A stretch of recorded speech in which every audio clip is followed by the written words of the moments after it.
Buenas noches, que el Señor les bendiga a cada uno de ustedes. Me alegra poder estar aquí una vez más compartiendo la palabra del Señor. En esta ocasión vamos a estar meditando en algunos personajes de la Biblia, los cuales son Nahum, Habacuc y Sofonía.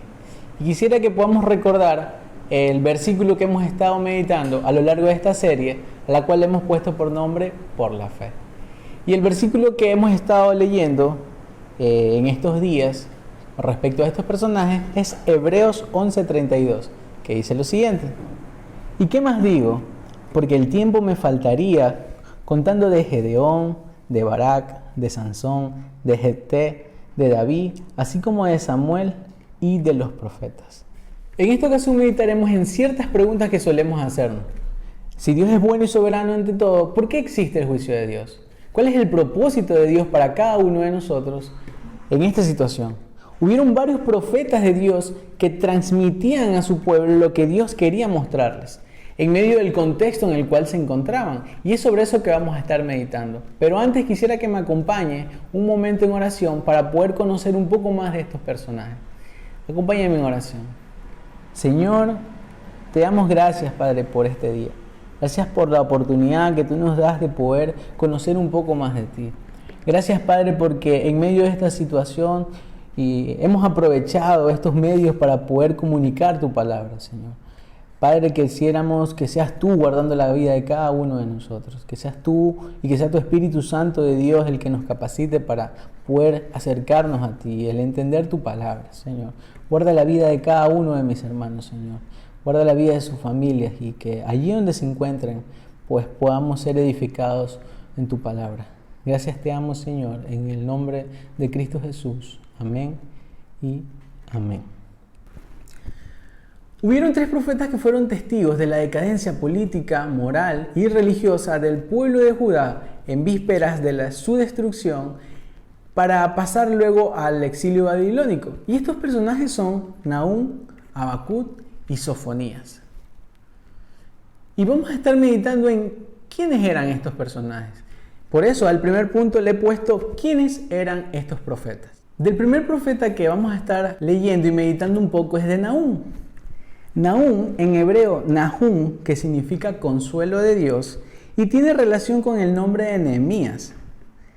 Nahum profetizaba sobre la eminente destrucción de Asiria y también sobre la destrucción y la caída de Nínive.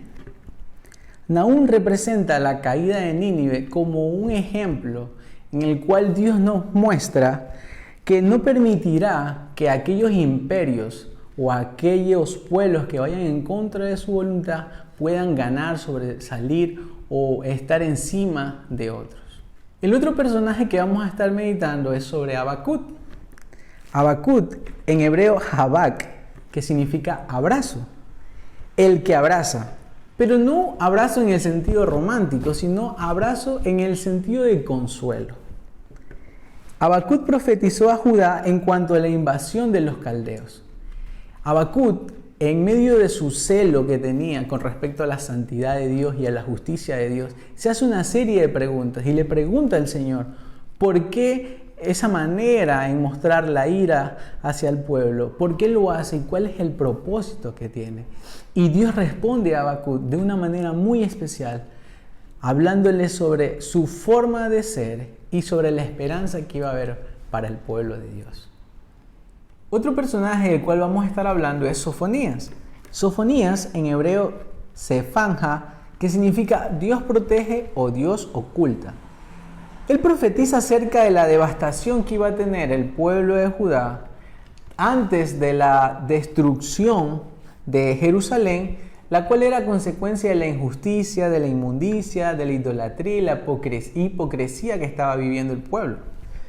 Un tema de principal relevancia que muestra Sofonías a lo largo de la Escritura es cómo él describe un evento futuro que va a pasar con el pueblo. Este evento futuro del cual habla Sofonías en la Escritura es sobre el día de Jehová.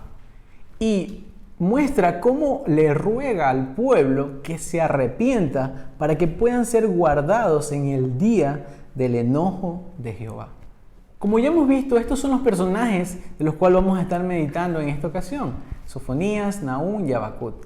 Ahora quisiera que podamos meditar un poco en lo que tenían en común, por lo cual al segundo punto le he puesto como nombre ¿qué tenían en común estos profetas? En breve rasgo podemos ver un poco lo que tenían en común estos profetas. Se puede ver cómo su nombre guardaban una relación muy íntima con los atributos del Señor. Consuelo, abrazo y protección, las cuales son formas en las que el Señor se manifiesta a cada uno de nosotros. Pero de igual manera, estos profetas hablan del justo juicio de Dios y de la ira de Dios. Cada uno de estos profetas hablaban y anunciaban al pueblo de Dios sobre la destrucción que iba a haber, sobre esos tiempos en los cuales iba a haber aflicción en medio de su pueblo, a causa de la desobediencia que tenían con Dios, a causa de su pecado, a causa de los engaños y de la vida inmoral que tenía el pueblo. Uno de los puntos que tenían en común en su mensaje cada uno de estos profetas es el juicio de Dios, su ira y la aflicción. Cada uno de estos profetas menciona en su libro sobre la ira de Dios, la justicia de Dios, sobre la aflicción que iba a causar en su pueblo. Y quisiera que me acompañen a leer Habacuc 3:17, que dice lo siguiente: aunque la higuera no florezca, ni en las vides haya fruto, aunque falte el producto del olivo, y los labrados no den mantenimiento, y las ovejas sean quitadas de la majada, y no haya vacas en los corrales, con todo yo me alegraré en Jehová, y me gozaré en el Dios de mi salvación. Jehová, el Señor, es mi fortaleza, el cual hace mis pies como de ciervas, y en mis alturas me hace andar. Uno de los puntos que tenían en común en el mensaje cada uno de estos profetas era el juicio de Dios, su ira y la aflicción. Y quisiera que me acompañen leyendo Nahum capítulo 1, versículos 2 y 3. Jehová es Dios celoso y vengador. Jehová es vengador y lleno de indignación. Se venga de sus adversarios y guarda enojo para sus enemigos. Jehová es tardo para la ira y grande en poder, y no tendrá por inocente al culpable. Jehová marcha en la tempestad y el torbellino, y las nubes son el polvo de sus pies. En esta porción bíblica podemos ver un poco sobre este atributo del Señor, y podemos darnos cuenta de algo que me llama mucho la atención. Dice que Jehová es tardo para la ira y grande en poder, y que no tendrá por inocente al culpable. Algo que es muy complicado hoy en día, al momento de mostrar el Evangelio o al momento de conversar con alguien con respecto a Dios, es que es muy fácil hablar del amor, de la bondad, del cuidado, de la protección de Dios con su pueblo, con las personas. Pero es muy difícil para las personas entender que este Dios es un Dios justo, es un Dios que tiene ira. Y su ira cae sobre aquellas personas que van en contra de su voluntad. Nahum nos menciona que la ira del Señor va a caer, que si bien es tardo para la ira, el Señor no tendrá por inocente al culpable. La Biblia nos menciona sobre la ira de Dios a lo largo de la Escritura, cómo castigaba al pueblo como consecuencia de su vida en desobediencia. Sofonías también nos habla sobre aquello. Sofonías capítulo 1, versículo 12, nos menciona lo siguiente: acontecerá en aquel tiempo que yo escudriñaré a Jerusalén con linterna y castigaré a los hombres que reposen tranquilos como el vino asentado, las cuales dicen en su corazón: Jehová ni hará bien ni hará mal. Otro versículo que nos habla un poco sobre la ira del Señor se encuentra en Sofonías 1, el versículo 8 y 9, que dice lo siguiente: y en el día del sacrificio de Jehová castigaré a los príncipes y a los hijos del rey, y a todos los que vistan vestidos extranjeros. Asimismo castigaré en aquel día a todos los que salten la puerta, los que llenen las casas de sus señores de robo y de engaño. En estos versículos podemos ver cómo el Señor habla sobre lo que hará en el día de la ira de Jehová.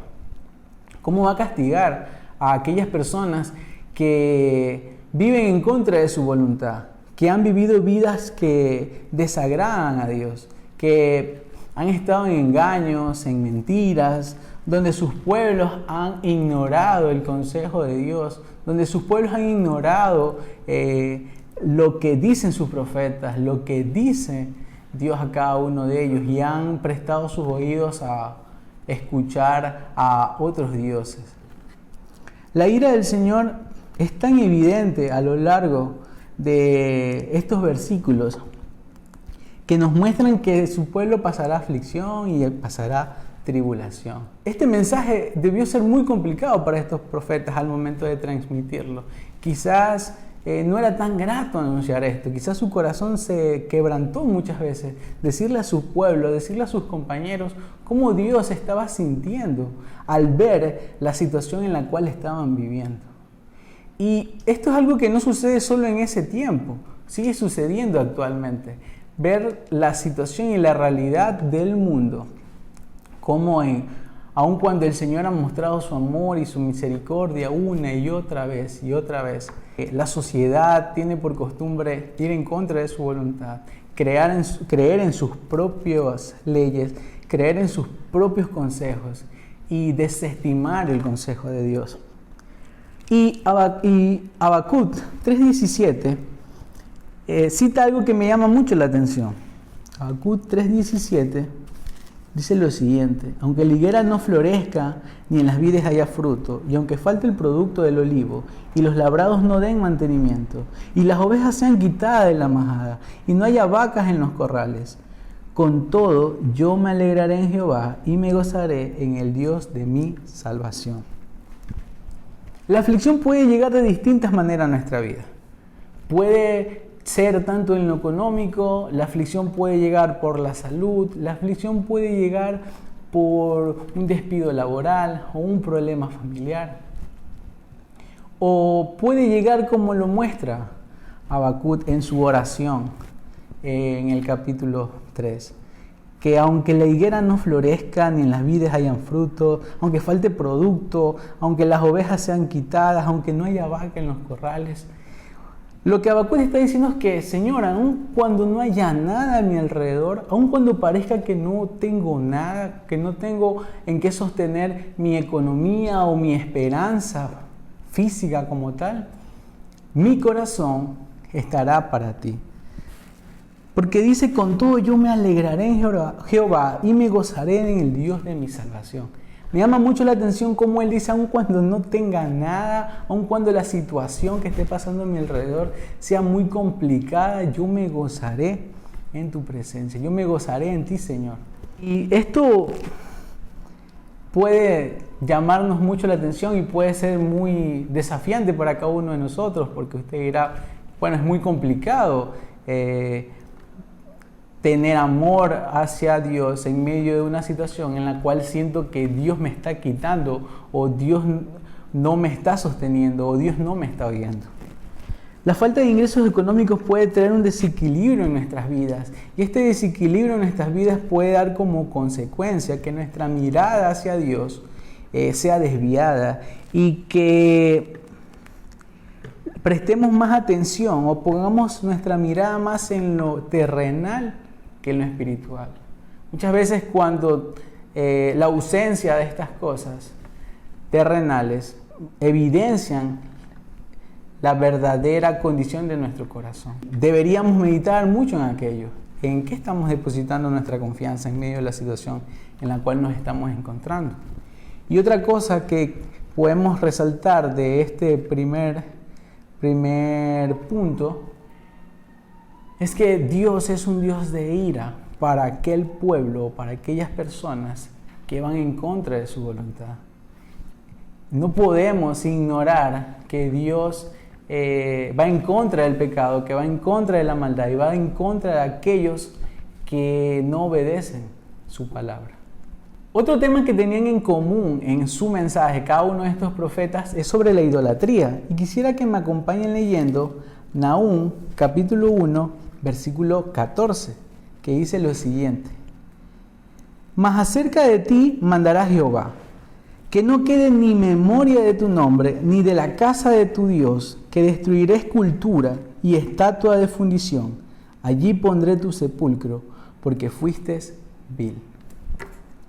En este versículo, Nahum, después de narrar cómo será la ira venidera de Dios para cada uno de los que desobedecían y iban en contra de sus estatutos, dice que destruirá su casa y destruirá sus estatuas, destruirá sus ídolos, los cuales estaban idolatrando a este pueblo. Serán destruidas estas estatuas. Habacuc, capítulo 2, versículos 18, también nos habla un poco sobre la idolatría que estaba pasando este pueblo. Y Habacuc 2:18 dice: ¿de qué sirve la escultura que esculpió el que la hizo? La estatua de fundición que enseña mentira, ¿para qué haciendo imágenes mudas confíe el hacedor en su obra? Habacuc nos dice, ¿de qué sirve esa escultura? ¿De qué sirve esa estatua? ¿De qué sirve esa imagen que ha sido esculpida? Ya sea con madera, con bronce, con cobre, con oro. ¿Qué relevancia o qué importancia tiene una imagen? Dice, ¿para qué esa imagen que es muda, que no dice nada? ¿Qué relevancia tiene? ¿Qué confianza podemos tener en aquella estatua? Podemos ver cómo este pueblo tenía por costumbre levantar imágenes hechas de diferentes materiales, a las cuales rendían culto, a las cuales rendían tributo, a las cuales adoraban. Aun cuando conocían del Dios verdadero, su mirada fue desviada hacia otros dioses. Y la palabra de Dios dice que él tenía celo de aquello y que iba a destruir aquello, y llamaba la atención y exhortaba sobre estas imágenes y estos ídolos que había. Y Sofonías, capítulo 1, versículo 18, también nos habla sobre la idolatría que estaba pasando el pueblo. Dice, ni su plata ni su oro podrá librarlos en el día de la ira de Jehová, pues toda la tierra será consumida con el fuego de su celo. Porque ciertamente destrucción apresurada hará de todos los habitantes de la tierra. Sofonías habla sobre otro tipo de ídolo. Ya no era una imagen como tal esculpida, ya sea en madera, oro, plata o bronce, sino que habla de la plata y el oro que habían acumulado y al cual le habían depositado la confianza. No el oro, la plata y las riquezas que tengan no los salvarán de la ira de Dios.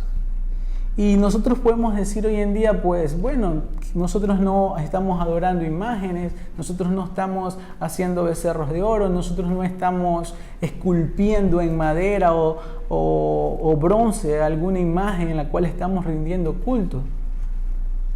Y sí, muchas veces pues podemos pensar que ídolo tan solo es una imagen a la cual nosotros adoramos. Pero lo que debemos reconocer es que ídolo es toda cosa o toda persona que toma ese primer lugar en nuestro corazón, ese lugar que debería ser para Dios en adoración, en culto, en exaltación, en alabanza, en gloria y honra. Muchas veces le estamos dando a otras cosas, como un trabajo, un estudio, un título, un negocio, un familiar o un ser querido. Si bien este pueblo tenía por costumbre levantar imágenes para adorarlas, o tenía por costumbre depositar su confianza en las riquezas, en el oro que tenían, Dios a través de estos profetas le dice que destruirá esos ídolos. Les dice que no será ni el oro ni la plata los que los va a impedir que la ira de Dios caiga sobre ellos en el día de juicio. Y eso me pone mucho a pensar en cuáles son los ídolos que hoy en día pueden haber en mi corazón. ¿Cuáles son esas cosas que hoy en día están tomando el tiempo y están tomando el lugar de Dios en mi vida? ¿Será acaso mi trabajo? ¿Será acaso mi estudio? ¿Será acaso un familiar? ¿Será acaso un negocio que yo tenga? ¿O será acaso la red social en la cual estoy involucrando tanto tiempo? ¿Cuánto tiempo estoy dedicando a muchas cosas que no me permiten rendir mi corazón en adorar al Señor, cantar, alabarle, orar? Quisiera que cada uno de ustedes medite en cuáles son sus becerros de oro hoy en día. Que puedan meditar en cuáles son esas estatuas o esos ídolos en general que están tomando el lugar de Dios en su corazón. ¿Será acaso la economía, el trabajo, las amistades, estudios? ¿Será acaso que su esperanza está depositada en un título, en un trabajo? Recordemos que lo que los profetas le decían al pueblo es que Dios iba a destruir estos ídolos y que ni el oro ni la plata los iba a salvar de la ira venidera. Quisiera que puedan meditar cada uno de ustedes en cuáles son esos ídolos que pueden estar en su corazón hoy en día. Yo ahora quisiera que podamos meditar en otro punto que tenían en común en su mensaje. Si bien estos profetas, a lo largo de la escritura, a lo largo de sus cortos libros, mencionan bastante sobre la ira de Dios, hablan bastante sobre el juicio de Dios, cómo Dios iba a castigar, cómo Dios iba a actuar con estos pueblos, cómo Dios va en contra de su idolatría, cómo Dios va en contra de su forma de vivir, cómo va en contra del estilo de vida que estaban teniendo y cómo Dios habla de que la ira de Él iba a caer sobre cada una de estas personas, no porque sea alguien malo, sino porque es un Dios justo, celoso del amor, celoso de la santidad y de la justicia en sí mismo. Estos personajes también hablaban de la esperanza que iba a haber en Cristo Jesús. Hablaban sobre la esperanza que había para estas personas que no vivían igual que como vivían el pueblo. La esperanza que había para estas personas que habían decidido dejar atrás cómo vivía su pueblo, que no se dejaron llevar por el contexto de su pueblo, de la sociedad. Vamos a meditar un poco en lo que dice Nahum, capítulo 1, versículo 15. He aquí sobre los montes los pies del que trae buenas nuevas, del que anuncia la paz. Celebra, oh Judá, tus fiestas, cumple tus votos, porque nunca más volverá a pasar por ti el malvado. Pereció del todo. Nahum habla de un grupo de personas que traen buenas nuevas de salvación y que anuncia la paz. Y dice que para estas personas el Señor les dice que celebre, oh Judá, tu fiesta, cumple tus votos, porque nunca más volverá a pasar sobre ti malvado, porque ha perecido. La Biblia dice que hay un grupo de personas que anuncian las buenas nuevas de salvación, que traen un mensaje de paz, que en medio de este pueblo malo y perverso que estaba en contra del Señor, sobre el cual la ira iba a caer, el Señor ve un remanente, ve un grupo de personas que han decidido seguir a Cristo. Y el Señor dice que qué buenos, qué hermosos los pies de estas personas que han decidido llevar el mensaje de salvación en medio de su contexto. Hay esperanza para estas personas. El mismo libro de Nahum, en el capítulo 1, versículo 7, dice: Jehová es bueno, fortaleza en el día de la angustia y conoce a los que en Él confían. Si bien Dios es un Dios de ira y de juicio para quienes van en contra de su voluntad, la Biblia dice que Jehová es bueno y que fortalecerá y que será fortaleza en el día de angustia a quienes confían en Él. ¿Quiénes son los que confían en Él? Este grupo de personas que ha decidido obedecer al Señor en medio del contexto en el cual estaban viviendo. Sobre esta esperanza también nos menciona Habacuc. Habacuc 2, versículos 3 y 4. Aunque la visión tardará aún por un tiempo, más se apresurará hacia el fin. Y no mentirá aunque tardare. Espéralo, porque sin duda vendrá. He aquí que aquel cuya alma no es recta se enorgullece, mas el justo por su fe vivirá.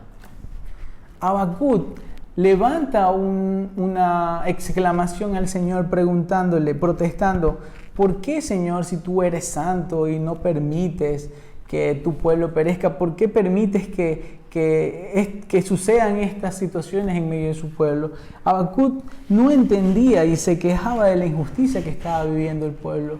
Y le decía al Señor: ¿por qué sucede esto? ¿Por qué está siendo castigado el pueblo?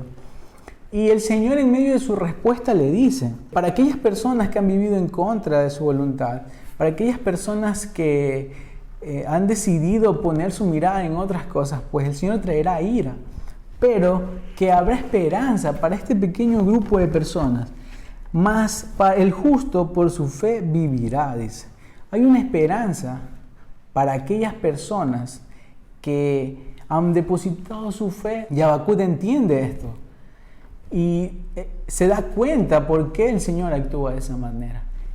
Que si bien el Señor castiga a aquellos que tienen un corazón orgulloso, que no reconoce a Dios en su vida, pues guardará la vida y permitirá que este remanente de personas pueda vivir por su fe. Y esto me llama mucho la atención de Habacuc, el mencionar también a este remanente de personas que tiene esperanza. Sofonías también nos habla de esta esperanza en el capítulo 2, versículo 3, que dice lo siguiente: busquen al Señor los que son humildes y sigan sus mandamientos. Procuren hacer lo que es correcto y vivir con humildad. Quizás todavía el Señor los proteja y los libre de su ira en ese día de destrucción. Sofonías menciona algo peculiar. Ha reconocido que la ira de Dios va a caer sobre aquellas personas que van en contra de su voluntad. Idólatras, mentirosos, personas inmundas, personas que no temen al Señor y viven de manera desordenada. Pero ha reconocido algo y le clama al pueblo, le dice a su pueblo: busquen al Señor aquellos que son humildes, sigan sus mandamientos. Les menciona a este pequeño remanente, a este grupo de personas que no quiere vivir de la misma manera que su pueblo, que no quiere perecer bajo la ira del Señor. Les dice: sean humildes y sigan sus mandamientos, que hagan lo correcto y que vivan en humildad, para que el Señor los protege y los libre de su ira en el día de la destrucción. Si Sofonías mencionaba esto al pueblo es porque él tenía la esperanza de que Dios iba a librar de la ira a aquellas personas que depositaban su confianza en Cristo Jesús, que vivían sus mandamientos, que el Señor iba a protegerlos y los iba a librar de la ira de Dios. Recordemos que el pueblo estaba viviendo una situación muy complicada. Había tanta perversidad en medio de aquello. Y uno puede decir, pues bueno, eso sucedía en ese entonces, por su contexto, por su situación, por lo que estaba pasando. Pero hoy en día nuestro contexto no es tan diferente al de ellos. Podemos ver cómo la sociedad se ha demigrado a tal punto que no escucha el consejo de Dios, que prefiere escuchar su propio consejo, que prefiere crear nuevas leyes e inventarse tantas cosas, y va en contra de la voluntad de Dios. Y en medio de eso nosotros debemos ser este remanente que se levanta a exponer el Evangelio, a traer un mensaje de paz a las personas, sin importar el contexto en el cual nosotros nos encontremos. Nuestro corazón debe gozarse y debe estar preparado para mostrar este mensaje a las personas, anunciándoles y diciéndoles, como lo decía Sofonías: sean humildes, sigan los mandamientos, procuren hacer lo correcto, vivan con humildad, para que así el Señor los pueda proteger y los pueda librar de la ira de Dios. Quisiera que podamos meditar en un versículo más. Isaías 52:7 dice lo siguiente: cuán hermosos son sobre los montes los pies del que trae alegres nuevas, del que anuncia la paz, del que trae nuevas del bien, del que publica salvación, del que dice a Sión: tu Dios reina. Isaías 52:7 habla de este remanente que es mencionado en estos 3 libros. Habla de esas personas que exponen el Evangelio, que traen un mensaje de paz, que siguen hablando de las buenas nuevas, que sin importar el contexto en el cual se encuentran, deciden hablar del Señor, que alzan su voz y publican y hablan sobre la santidad, sobre la bondad del Señor. Y quizás usted diga, pero bueno, eso es en ese tiempo. Hoy en día nosotros somos ese remanente.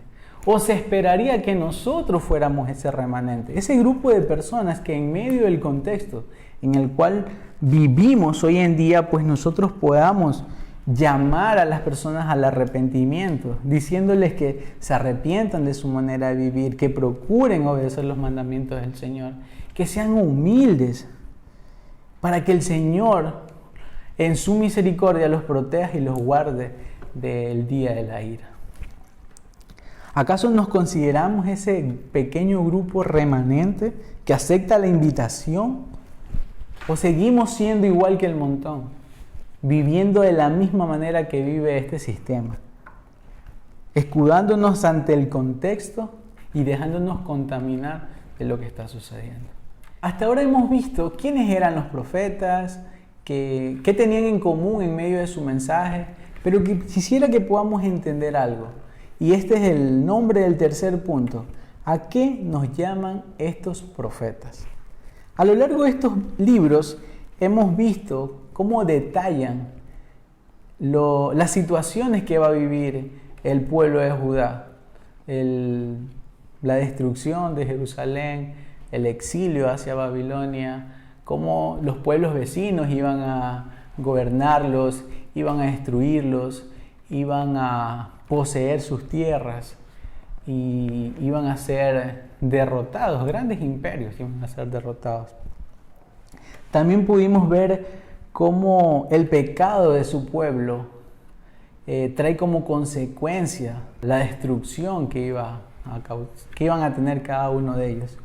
Y cómo la misericordia de Dios hacia su pueblo hace que el día del juicio se postergue.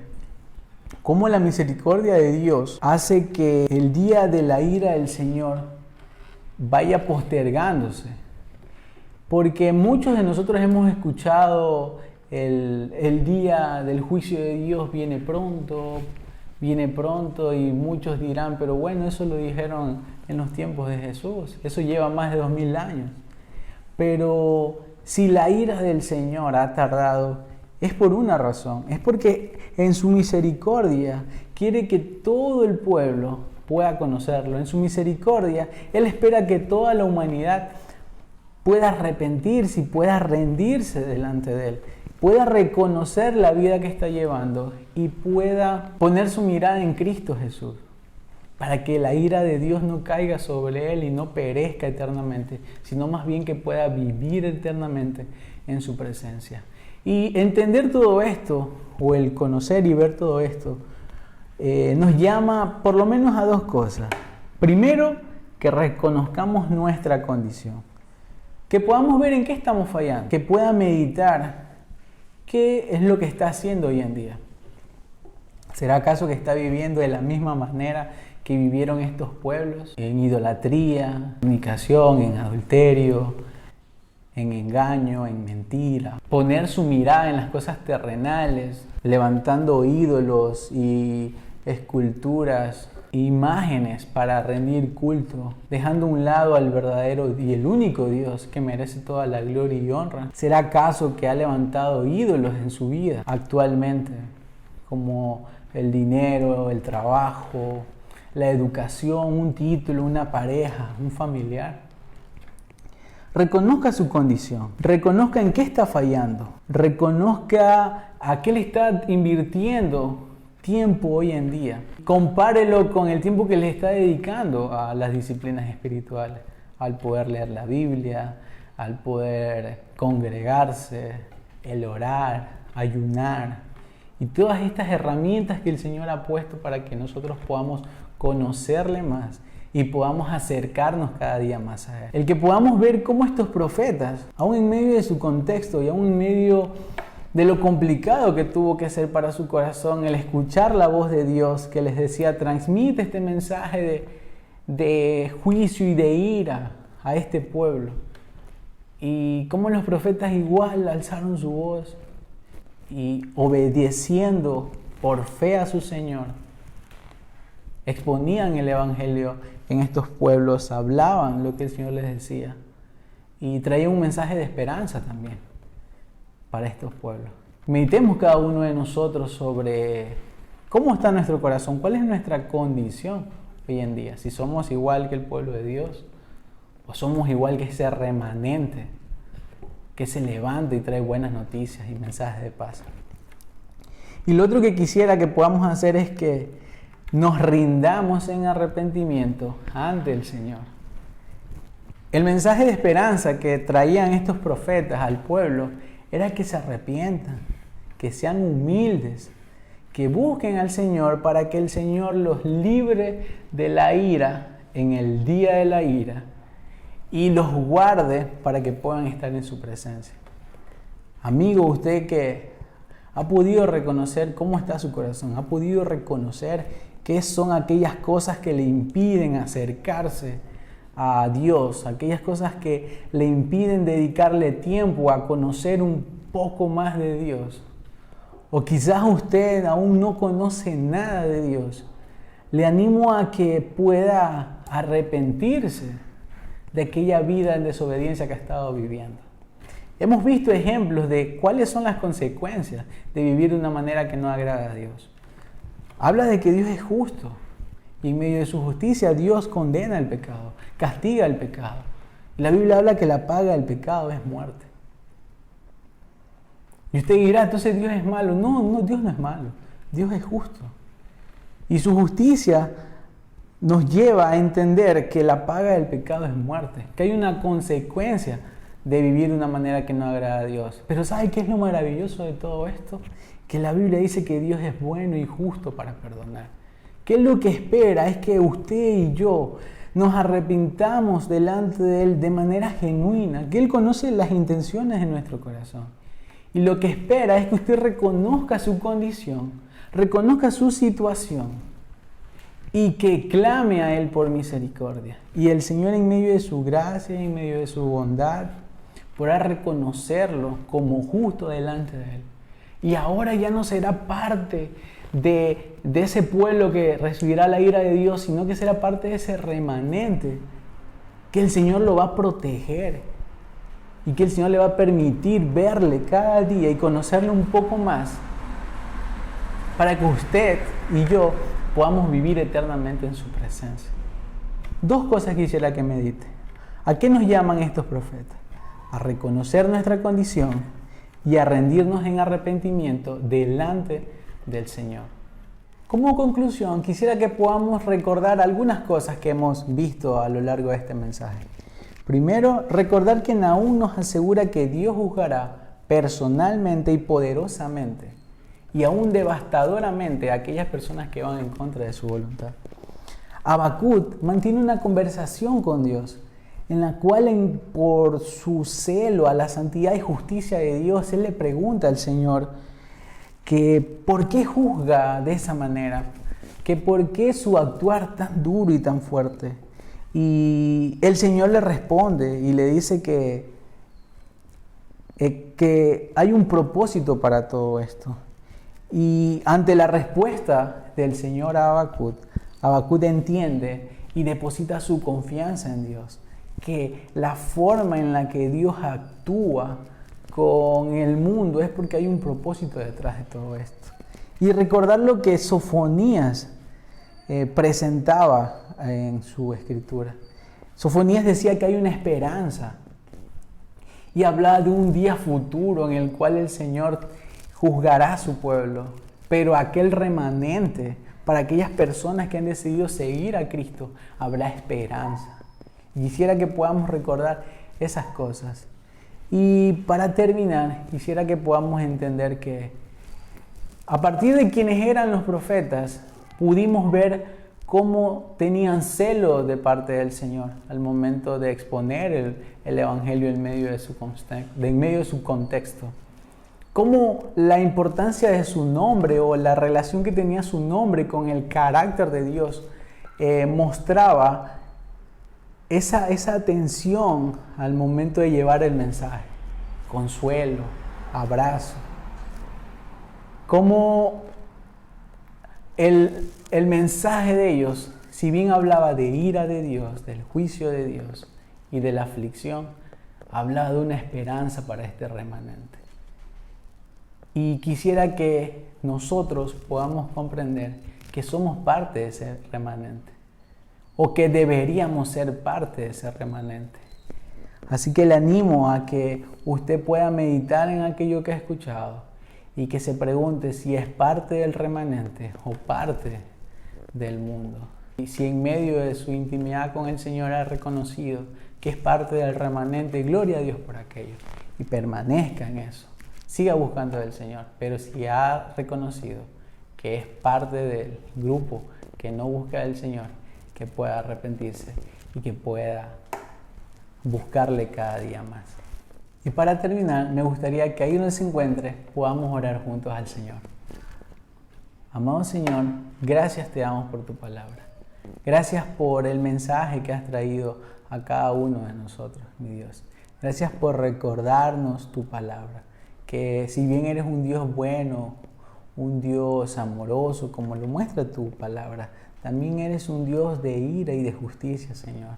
Ayúdanos a recordar cada uno de estos atributos para que podamos vivir en constante obediencia, Señor. Guarda la vida de cada uno de nosotros.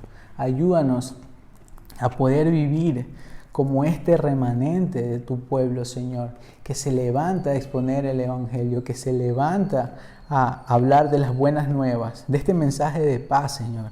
Y ayúdanos, mi Dios, a poder decir a las personas que puedan buscar de ti. Padre eterno, y tenga misericordia y compasión de aquellas personas que aún no te conocen, Padre. Permíteles conocerte, que sea tu Espíritu Santo tocando su vida. Guárdanos, Señor, que estas palabras no queden en el aire, sino que queden guardadas en nuestro corazón y la podamos poner por obra cada día de nuestra vida. En el nombre de Jesús oramos. Amén y amén.